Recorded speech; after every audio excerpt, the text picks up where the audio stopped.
The Honorable Minister has arrived. May I request you to please welcome him? Please come. Sir.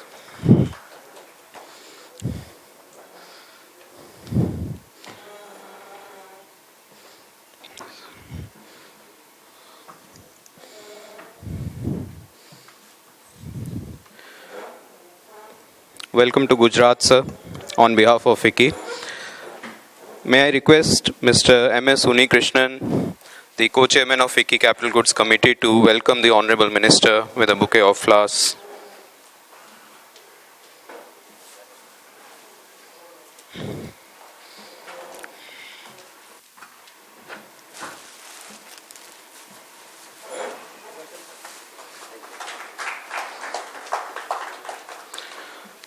May I also request Param Shah, our Gujarat State Office Head, to welcome the Joint Secretary, Mr. Vishwajit Sahai, on behalf of FICCI Gujarat State Office.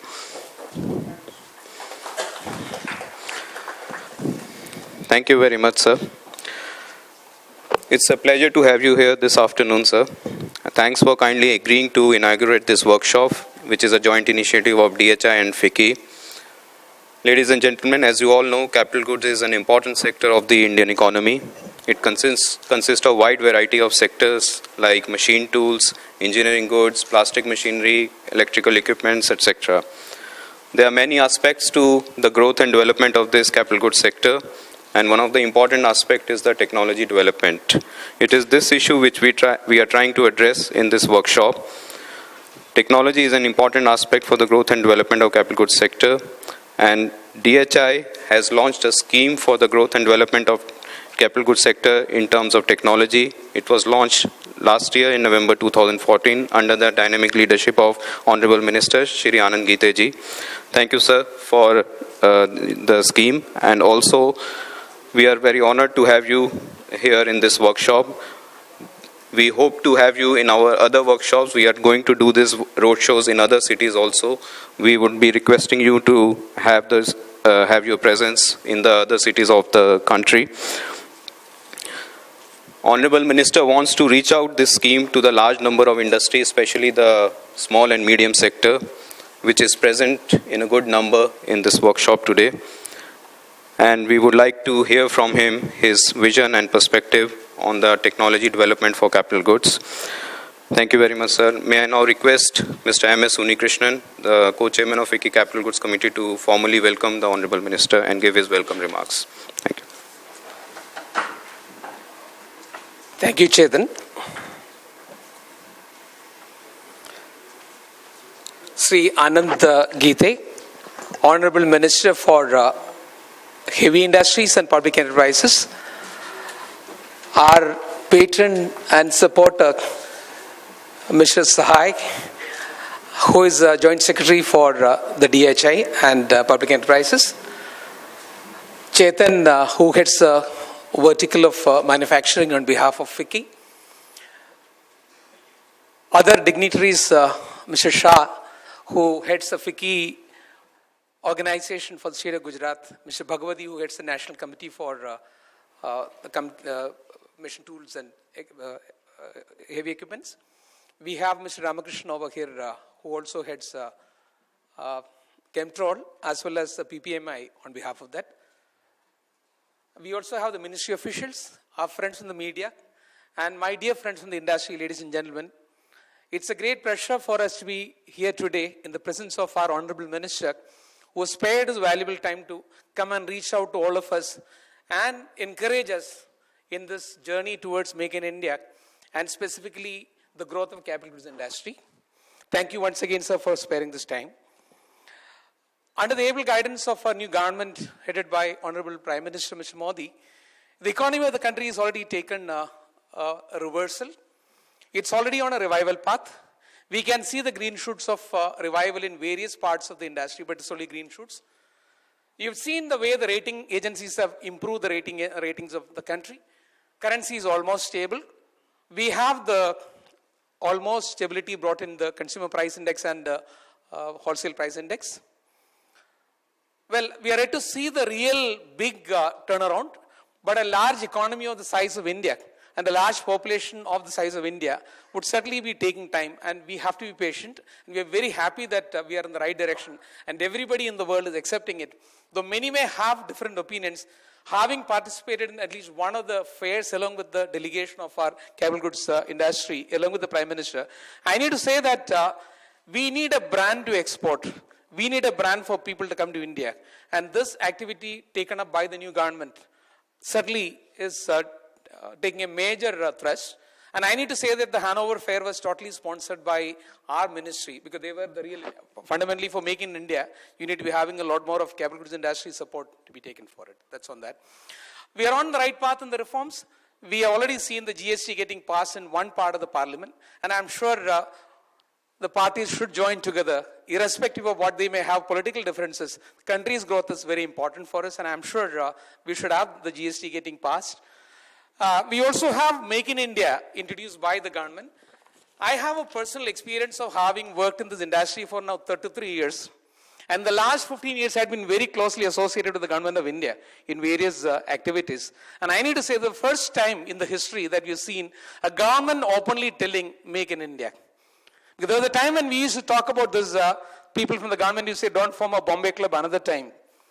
You need to compete against others. But today we are seeing that, and when the government says that we need to be creating employment by having Make in India as a major slogan and supporting that, it's certainly a reversal overall happening.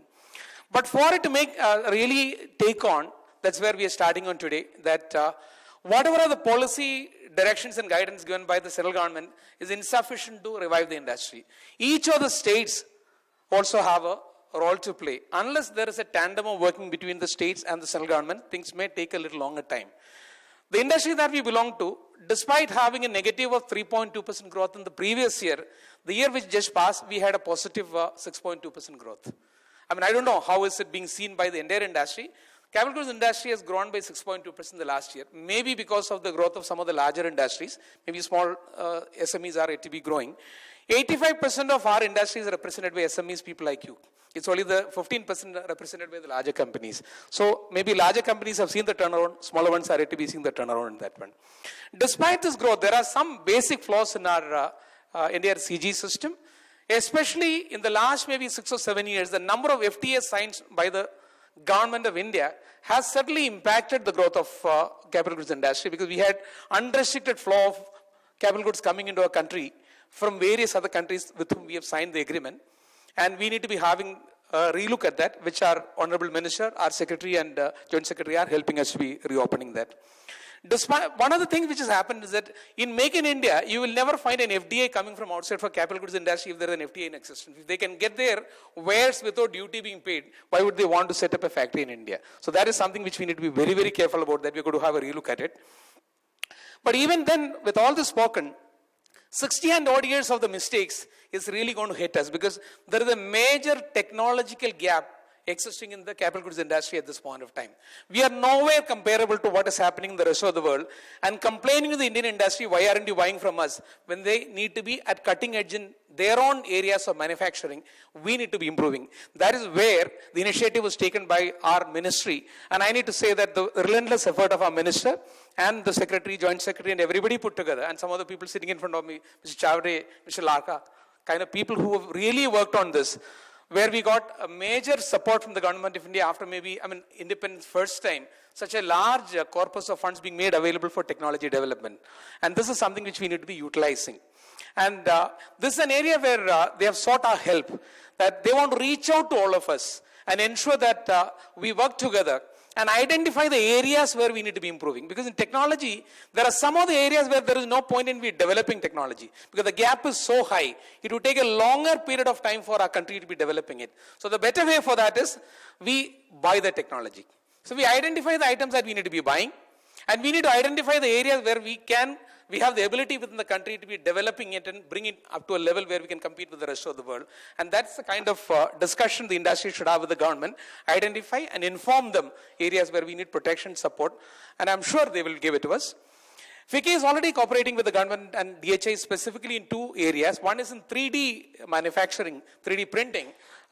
We are already partners with the government and DHI, and that's an area where especially I do believe the small scale industry, medium scale industry, you will be able to accelerate your piloting, and also be able to reduce your cost of manufacturing. And if you have a design available, a design table to a manufacturing machine, the time can be brought down substantially by you going for 3D printing, and that's something which will be helping you. Next is for the skill development, which is a very, very important aspect of our area. The National Skill Development Corporation, under the aegis of that, DHI has selected FICCI as a lead organization to be running the Skill Development Corporation for this. A separate company is formed a year and a half, 2 years. It's being run by FICCI along with the ministry.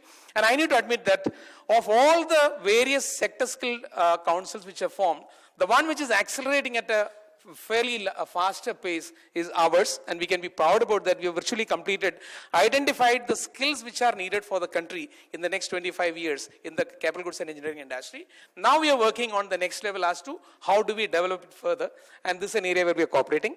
And many more, because this is the first time I'm seeing a lot more outreach coming from the government to the industry to say that why don't we join together? We understand you guys have a problem. We want to help you, and we are together.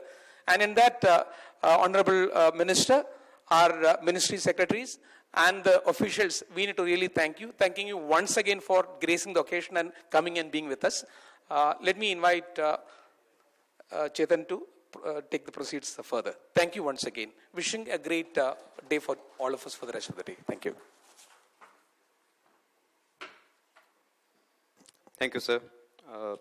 Before I request the Honorable Minister to give his inaugural address, sir, there is a small ceremony we have kept.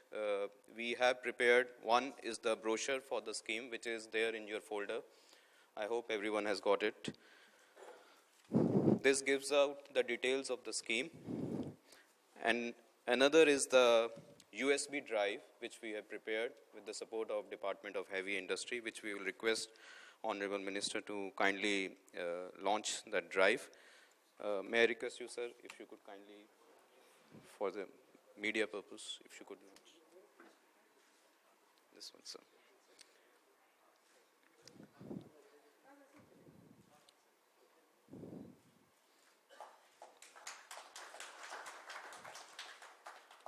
So this is the drive. This will be made available to all of you shortly. This contains all the information about the scheme that has been launched.